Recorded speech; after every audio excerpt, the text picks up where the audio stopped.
แทะหลังจากแทกแล้วเนาะเฮาฮู้ว่าดินตัวนี้มันมีเท่าไรเนาะมีจักเม็ดแล้วเฮาก็จดลงไปในบทบันทึกแล้วก็เฮ็ดใบมอบกรรมสิทธิ์ดินตอนนี้ให้ลูกหลานนี่แล้วมีชื่อไผแน่เจ้าสิให้เขาชื่อ3คนบ่หรือว่าแม่นี่นำบ่หั่นนะขึ้นอยู่กับแม่ย่าเนาะว่าแม่ย่าสิให้แบบใดคันให้ลูกให้หลานน่ะจะให้ไปกับให้ลูกให้หลานให้หลานเบิดมีชื่อนํกันบ่ชื่อนํกันนั่นแหละชุมชามเขานะโดยมีเบิด3คนเนาะเขานำบ่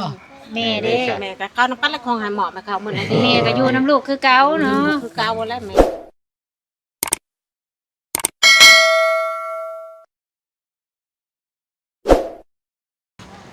พี่น้องเนาะกราบทักทายสบายดีเด้อเนาะสบายดีและสวัสดีพ่อแม่พี่น้อง FC กันเพิ่นสุคนพี่น้องเนาะพี่น้องเนาะก็เห็นทางในบ้านเพิ่นมาเนาะพี่น้องเอ้ยเนาะถือว่าเพิ่นสิมาเคลียร์เรื่องดินบ่หรือว่าใดๆพี่น้องเอ้ยเนาะ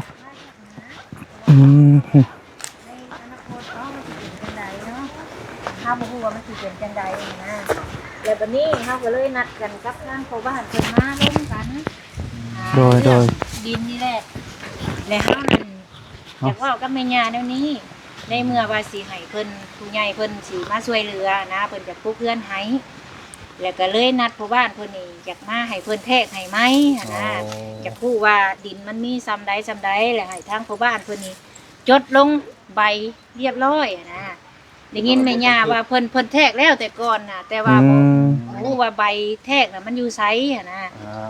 ก็เลยอยากมาร่วมกันไหมเพื่อความจะแจ้งให้ทางผู้ใหญ่เพิ่นสบายใจแม่น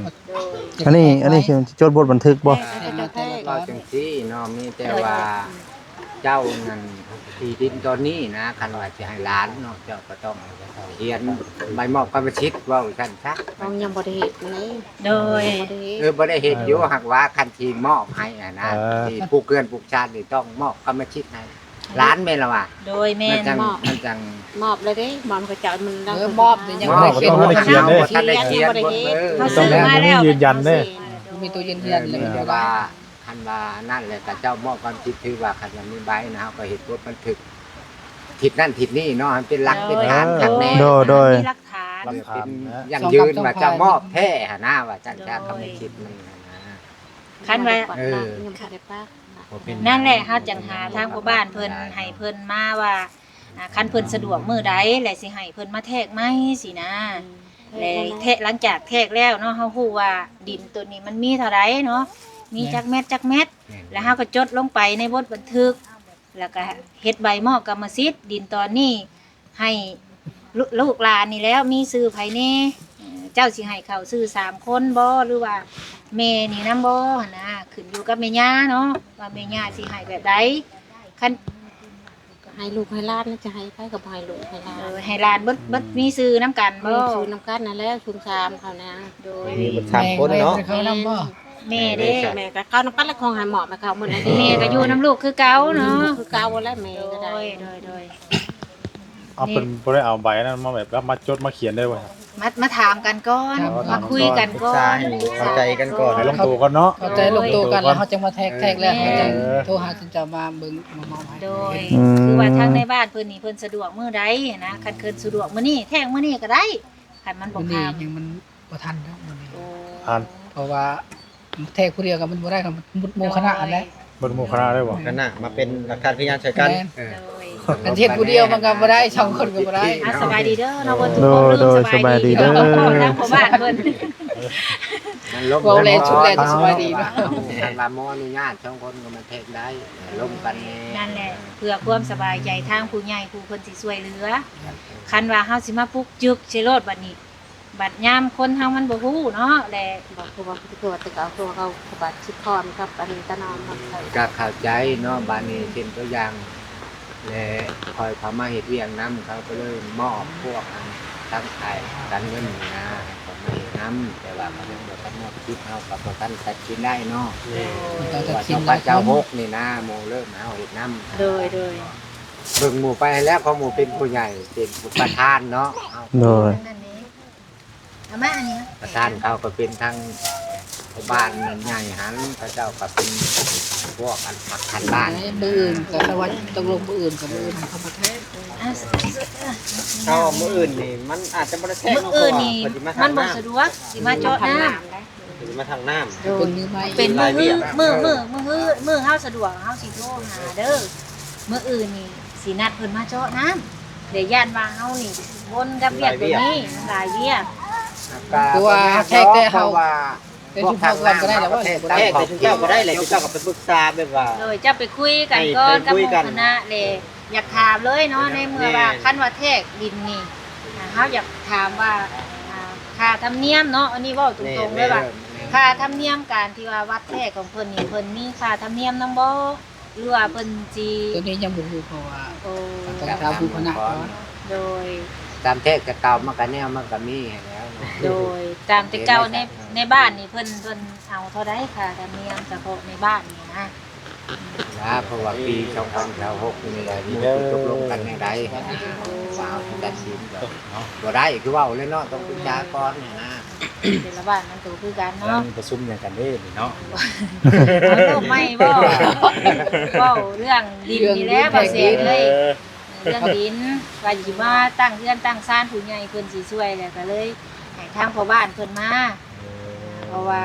เฮาสิได้แน่ใจเด้ว่าเพิ่นมีดินค่าใดค่าใดนะให้หลานซำใดและมีซื้อไผเข้านำแน่นะทางแม่ย่าแล้วก็ให้ลูกให้หลานแล้วเข้านำกันเบิดนะ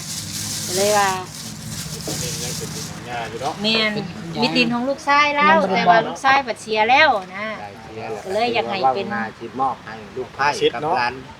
นี่แล้วว่ากันครับ มัน โดย แนวนี้เนาะตามที่เพิ่นว่านะคือทางผู้ใหญ่เพิ่นเนาะหลานท่านว่าเราสิให้มีซื้อ3คนแต่บัดนี้3คนแต่ก็ให้แม่ดูแลนํกันสินะเพิ่นเว้านะเพราะว่าลูกกับแม่ก็อยู่นํกัน คือแม่ย่าเราให้ก็ให้ลูกให้หลานนี่แล้วหลานก็คือรถจะหน้ากับโบแมนหลานเราแต่เรากับเพลงคือหลานตัวเองเราว่านะก็ คนอยู่ มรับ นำกันเฮ็ดจังซี่ มันจะไปปากันได้เพิ่นเนาะ แม่ก็อยู่นำแล้วขึ้นชื่อนำกันนั่นแหละแต่ อยู่ ว่า น้ำกัน คือเพิ่นปลูกเพื่อนปลูกซ่านให้แล้วก็เฮาอยู่ได้แต่ว่าขายนี่บ่ได้ แม่น เพิ่นให้อยู่มันคือเฮาบ่อยากอยู่ก็เฮากับให้ลูกอยู่นะลูกบ่อยู่ก็ให้แม่อยู่เส้นลูกเส้นหลานไปสิแหล้ว ต่อกันไป แม่นบ่ต่อไปอันนี้เนาะทางเฮาก็เลยว่าให้ทางพ่อบ้านเพิ่นมานัดเพิ่นมามื้อนี้ฉันดอกบ่เซ็นเลย นัดมาฮู้อยู่สิปรึกษาซื่อ มาปรึกษากัน แถมบ่ทันนะแถม เพราะว่าเฮายังไปเอากระหมวกกระเม็ดอันที่อยู่ใช้นะน้ อืม ำที่ทอดบ่หรือว่าพ่อบ้านพันของเรา มันมื้อได้วางเฮาจังลมกันแล้วก็แทกเลย ให้ทางพ่อบ้านนี่ร่มกันก่อนค่ะทำธรรมเนียมเพิ่นร่มกันได้ เจ้าโทรหาข่อยก็ได้แล้วข่อยสิแจ้งไปว่า ค่าธรรมเนียมคือว่า600,000 โอ้ทำได้ก็ตามนั่นแหละตามที่ว่าเลยเฮาก็บ่ได้ว่าแล้วแต่ทางบ้านเพิ่นสิว่าอันนี้นอกธรรมเนียมมันก็มีแต่ละบ้านแต่ละเมืองก็ได้ มีจะต่างกัน โดยเราก็ได้โทรนัดเพิ่นมาเพราะว่ามาไปเว่เฮือนอยู่แต่ว่าบ่พออะนะมัน2เทื่อ3เทื่อเว่บ่พอก็เลย นี่ ให้อันแสดงนี่ไปโคเบอร์มื้อเช้านี่บ่เจ้าเว้าไป เป็นอยู่ดอกมาแต่ว่าจักเพราะว่าโครงการหลายอย่างมาเนาะบ้านเฮาก็ได้ทั้งโครงการปลูกพันธุ์พวกไฟฟ้าก็มาแบบไล่เลี่ยกันมาจักรถพวกใดพวกยาเนาะ โอเคแล่นไปทางไหนก่อนเนาะ ว่าเรียกหลาย อ่า ถ้าก็เข้าใจอยู่ทางพ่อบ้านเพิ่นน่ะเรียกหลาย ว่าอยู่ทั้งพุ่นกับเกียมที่เลือกผู้แทนผัดเห็ดของน้ำพวกศึกษาเนี่ยหลายแนวว่าเอาจัด โดยเอาบ้าน เดือน บ้า นี้ น ยุ่งยาก โดยบ้านนี่นั่นมีจักหลังคาเนาะ 90 เก้าสิบหลัง มี คา 90หลังคา ย้ายไปตามทางเนี่ย90หลังคา อืม 110ครอบครัวในบ้านคำตองหลองของเขา โอ้ คนละเมือง และบ้านเฮายังถึงจะคนแล้วไปช่วยเหลือ จักข่อยหากะมานี่จักแลทางบ่าวแสนมาช่วยจักครอบครัวแหละในบ้าน คนแล้ว บ่าวแสน แต่ก่อนลายอยู่แล้วส่วนลายก็เป็นข้าวเป็นน้ำมันแรกกันเลยอยู่ ช่วยเป็นข้าวเป็นน้ำเนาะ กับอีกอยู่ทางชนบ้านเพิ่นก็มีอยู่เพื่อหลังนึงอยู่พุ่นน่ะ อ๋อ แล้วก็เจาะน้ำอีกแน่ซั่นน่ะมีอยู่แล้วก็น้องเตี้ยนี่ แต่ทางบ้านน้อยก็ยังมีผู้นึงมีผู้ หลายครอบ ทุ ครัว กอย่าง อยู่ได้ แห้งบ่ ทุกอย่างแห้งซอมก็ เป็น เป็นอัมพาตเป็นหยังย่างบ่ได้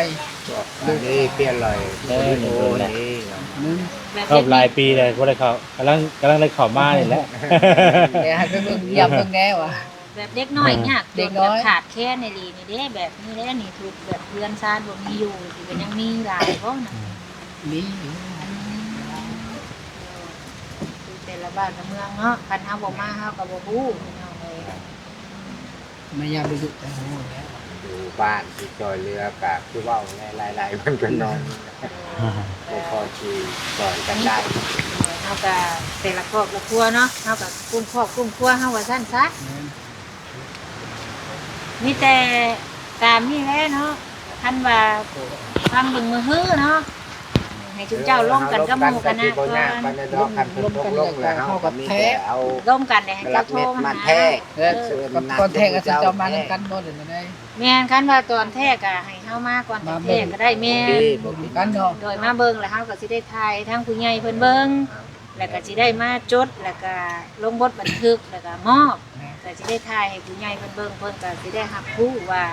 ได้แล้วก็เพิ่นให้กันแท้แล้วก็จังสิได้ตกลงแบบว่า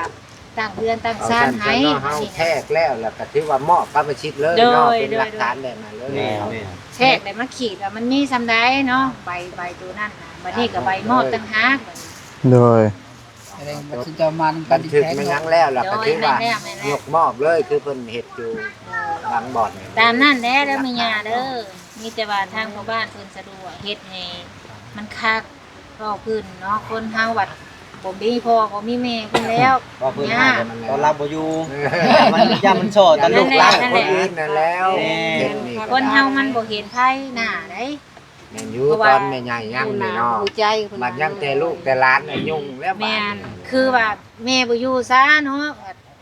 บัดเว้าไปในทางบ่แม่นซะบัดนี้อันนี้ใครแน่เฮามีใบยั่งยืนมีใบหลักฐานรถบันทึกมีได้เส้นพ่อบ้านเพิ่นนำสิมันก็เป็นหลักฐานมัดไว้นะเพื่อความมั่นใจเนาะ เอากับรุ่นอื่นต่อไปแล้วพอ เอา บ้าน กินเด้ออันนี้เด้อเอาไปตู้เอากินเจ้าก็กินเคยกินอยู่บ่ ทางญาติแล้วเราก็บ่ยากดอกเราก็อนุญาตแต่ว่าเราบ่เป็นไผกลัวเราบ่อยู่นะก็เพิ่นสิคิดไปเฮ็ดแหละ กระทึบเนาะ ยันละแม่บ่ให้มาเป็นน้องบ่ให้ สิแล้วก็มันงานจาก เออแล้วคันบ่เห็นแม่ย่าเนี่ยก็ ยั ยั น น บั บ่ ด ได้ไปแล้ว นั่นแหละยันบัดบ่มีพ่อมีแม่สิแล้ว ผู้ เนาะ ปกครองเช่นตัวอย่างคือลูกเราจากไปเนาะครับผู้เป็นลูกไผ่ครับบ่กล้าเว้าเลยเฮ้ยบ่มีสิทธิ์เว้าจังแล้วก็แม่ย่าบ่มอบแม่นั้น นั่นแหละ อันมอบแล้วก็จริงก็ต้องมีรักมีฐานเพื่อ โดย ผู้ลูกต่อลูกมาแล้วมันสิยุ่งตอนหลังพุ่นบ่ ทางพ่อบ้านเพิ่นเว้าถูกเนาะ เป็นรักเป็นฐานส่วนมากก็บัดบ่เห็นพ่อเห็นแม่เพิ่นแล้วญาติมูลมังจังกันยาเป็นจังซั่นได้ บ่ เนาะ ว่าอยู่ไสเนาะตัวนี้มัน คื คือ อ บ่มีรักมีฐาน มันมี งาน หลักฐานไว้แล้วง่ายเนาะเฮาก็เว้าประจำมันสิเฮาเฮ็ดบทบันทึกไว้หั่นง่าย เป็นการบันทึก คือเฮากับรักฐานลายอยู่นี่ผู้ชอบแบบลาดอยู่แต่หัก หลายคนอยู่ โดยหลายคนอยู่แต่บัดนี้คันเฮาเว้าปากเป้ากับเฮ็ดหยังบ่ได้อีก บ่ได้หลายคน ใช้ใบเจ้าบัดนี้ ไป ใบ ก็มีใบยังยืน แม่บ่มีใบยั่งยืนบัดนี้บ่แต่ปากกับเชื่อว่าเพิ่นให้บัดแม่ย่าไปมื้อให้มื้อนาคือเพิ่นเว้าแน่ คัน เนาะ บ่มีหลักฐานนี่เว้าปากเปล่าบ่ได้ โดย มันก็คล้ายๆชื่อน้ำแบบ เออ ใบยังยืนเลยบางคนเคยได้ โด มี ย กันอยู่แล้วแต่ละบาทเนี่ยยังมีครูบ้าน มันมีปัญหาผ่านมาแล้วโอ้ยบ่มีใบโน่นใบนี้ทุกงานระยะนะต้องมีทอแต่คนเฮาบ่เฮ็ดไว้เนาะแบบง่ายๆไปเลยปลาละไปแบบ ๆแต่ว่า แต่บ่มีหลักฐานนะว่า ต่อปากก็ชื่อนะ บ่ปากเป้าคือเพิ่นเว้าสัญญาปากเป้าน่ะมัน บ่ บ่ มีแนวมันยั่งยืน โดยบนฮักแน่นบัดเว้าแล้วก็แล้วนะเว้าแล้วแล้วไปบัดสินใจภายภาคหน้าว่ามันสิเกิดหยังขึ้น อยู่ได้มาทางนำ อันเพิ่นอยู่เมืองชนเอาโทรเอาเพิ่นเจาะให้ มันมาเคยทางบ้านเฮานี่แล้ว แม่นเพิ่นมาจ้างนี่แหละเอาโทรใส่เพิ่ ใส่ น เลยสะได้บ่หรือ สุกชูกับก้อนเอาตามเงินเฮาพอเพิ่นมาสูบกันใครกลัวบ่มีปัญหาได้มีต่อไปแล้วก็จังค่อยใส่น้ำหลังมาตามงบเพิ่นก่อน ตีแล้วมาสวยมาเก็บ ดีแล้วดีใจนำเรา ดีใจน้ำแม่ย่าก็เว้าสำบายแม่ย่าก็ได้ ดี FC ย่องเนาะ แม่เอฟซีโอ้ยแม่ย่าหาไสได้แม่ใหญ่ใจบุญไอ้คุณธรรมเพิ่นว่า ทาง สิแม่น การจัดตั้งก็ดีใจน้ำผู้ทางมาช่วยเหลือบัตร โดย เรากับแต่เก่าก็เราเป็นเมียในบ้านคือกัน โอ้เจะพอเราจังฮู้จักเว้าเนาะพอเราจังว่าลูกหลานเราแบบว่า ให้ลูกให้หลานนะคือผู้นั้นก็บ่แม่นว่าลูกของลูกชายแต่ก็แพงคือกัน แพงนั่นก็เอาแม่อยู่เอา นั่นแหละ แพงคือกัน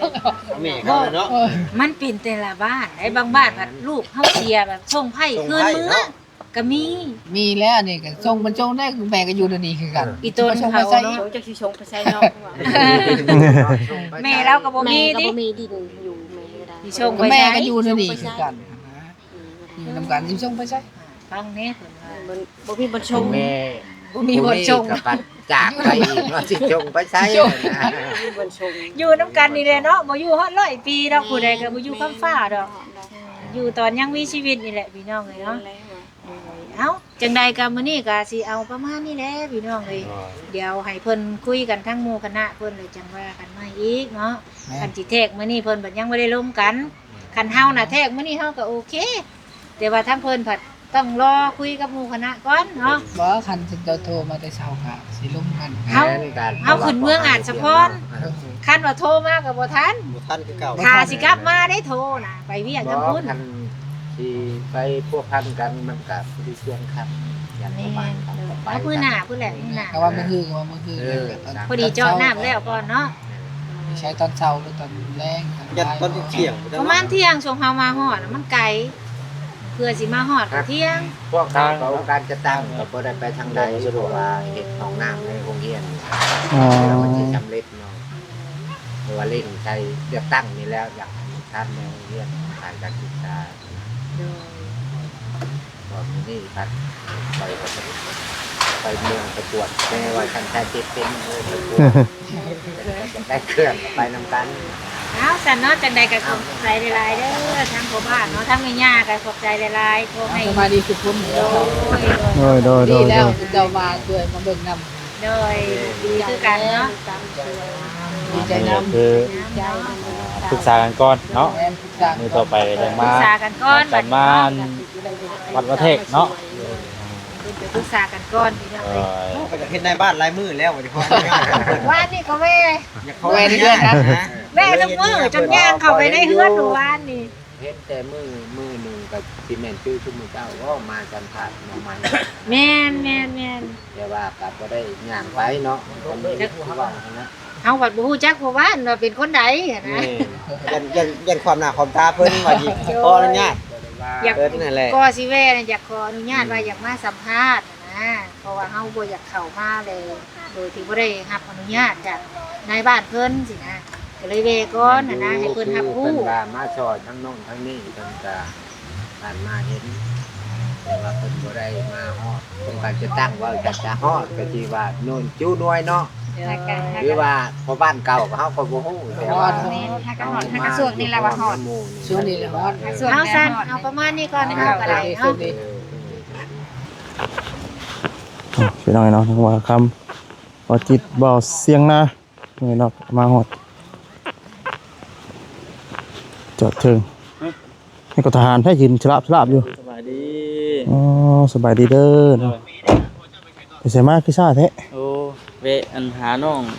ดูดีบ่ดีกับน้องดูดีมินน้องมิน อืมคือไล่ก้นกันมาต่อยเฮากินนี่ เวะเข้าไปถามเบิ่งนะตัวแนมเข้าไป เป็นได้ครอบครัวทั้งเพิ่น เอาน้องอยู่ซั่นอาศัยอยู่ที่ดินเพิ่น คือกัน คือกัน เออ แต่ว่าครอบครัวหลายคนเลยก็แยกย้ายกันออกมาอยู่พออยู่นำเพิ่น โอ้ ว้าวที่หายเพิ่นว่าเพิ่นไล่หนีก็แม่นเรียบร้อยแต่สิไปอยู่ไสนั่นน่ะถามไทยเบิ่งมื้อหน้าจังเข้าไปถามไทยเบิ่งกันดิ โดยใช่คือว่ามีข่าวดีบ่มื้อนี้ แม่ มียังมาให้ทั้งน้องเพิ่นมื้อนี้ ก็ดีเด้อนี่ดีว่าซื้อข้าวเพราะว่ามันทางคนละเส้นเลยเนาะ แม่ มา โดย เมื่อเช้านี่น่ะมาอันแวะเฮือนไปตู้พูดเพิ่นก่อนแล้วพากันมาอันทางเส้นนั้นว่าสิมาซื้อห้านที่ว่าเฮาเคยซื้อ บัดนี้ห้านปิด แต่ว่าห้านมันปิด โอ้ ก็เลยไปหาถามซื้อตามหมู่บ้านเพิ่นที่ว่ามีคุกสีอะนะ โดย คุกสีได้แต่30โล บัดนี้ได้ ปกติ 30โล ว่าอัน จะเอา เป้าหมายว่าสิได้ 50โล เออ โอ้ขาดไป20โล 30โลก็เลยสิเอาเงินนั่นแหละให้เพิ่น อืม ไว้ ถ้าเราเข้าแล้วเราก็หลายอยู่เนาะ อ่า สิว่าอะไรพี่น้องเอ้ย นั่นแหละก็ มีเข้าติบ่ครับ เรื่องข่าวแน่ อืม พอดีว่ามีทางอันพออุดมเพิ่นผู้ที่ว่าทางบ่ค้ำซื้ออัน อ๋อกับข้าว สู่ เด้ง นั่นแหละ เด้งทีมงานเนาะ แม่นทางพออุดมเพิ่นฝากเงินมาให้ทางบ่ค้ำนั่นมาซื้อข้าวแล้วก็เกิบกับข้าวต้มขนมแน่นั่นแหละ โดย ก็เลยเอาเดี๋ยวมื้อนี้ก็ซื้อมาไปทีมห้อยเมื่อวานนี่มันค่ำ เมื่อวานนี่ก็มาเวะ มา เนาะ ว่านี่ฮะมาแต่เซฟโบนพี่น้องเนาะมาก็5 โมงจะค่ำแล้วห้านเพิ่นก็ปิดไปเลยเนาะก็เลยมื้อนี้ก็มาใหม่ แม่น เพิ่นเนาะ จังได๋บ่สลิ มีแต่แล้วอะไรได้บ่ครับเว้ยฮะ เพิ่นเฮ็ดหยังก่อน เพิ่นมานั่นกินนี่มาปรึกษาหารือกันว่าสิวัดจดบทบันทึก เอาพูดบันทึกจังได๋ บันทึกเรื่องดินเรื่องดอนนี่แหละ แต่ว่าเพิ่นมื้อนี้เพิ่นมันค่ำแล้วว่าซั่นทางเพิ่นยังบ่ได้แจ้งทางอันหดอันนั้นเพิ่นเอิ้นหยังก็หน่วยบ่ เอาหน้าหน่วย เพิ่นได้ประชุมกัน อืม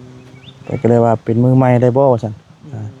มือใหม่ก็บ่ได้มืออื่นมือฮื้อพุ่นแหละว่าซั่น เนาะ พี่น้องเอ้ยแล้วมีแต่ว่ารอติดตามนํกันพี่น้องเนาะแต่ว่าค่าธรรมเนียมเพิ่นว่ากินนี่ว่า600,000ว่าซั่น ค่าธรรมเนียมเพิ่น โดย อืม มีอยู่600,000ค่าธรรมเนียมจะได้ยินเพิ่นบ่หรอกกินนี่ก็ได้พี่น้องเอ้ยเนาะ ทางไทยแล้วบ่ เข้าไปน้ำเพิ่นได้กินนี่พี่น้องเอ้ยเนาะเข้าไปเป็น สักทีพะยา สักขีพยานนํกันปากเปล่าก่อนหั่นนะสามได้จดบทบันทึก เนาะ แต่ว่าถ้าได้จดบทบันทึกแล้วน่าจะเป็นมื้อแต่วันอังคารบ่เป็นว่ามื้ออื่นกับวันจันทร์เนาะ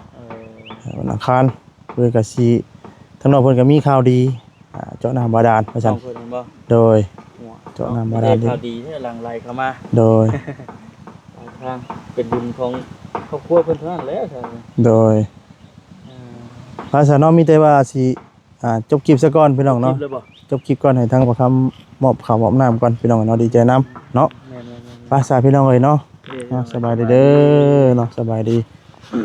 พี่น้องเนาะผิดพลาดจังใดก็ขอโทษขออภัยแล้วพี่น้องเด้อเนาะคำว่าคำจาในทางภาษาดีเนาะบ่ประมวลถูกเนาะขอโทษขออภัยนำลาไปก่อนเนาะสบายดีพี่น้องเนาะสบายดี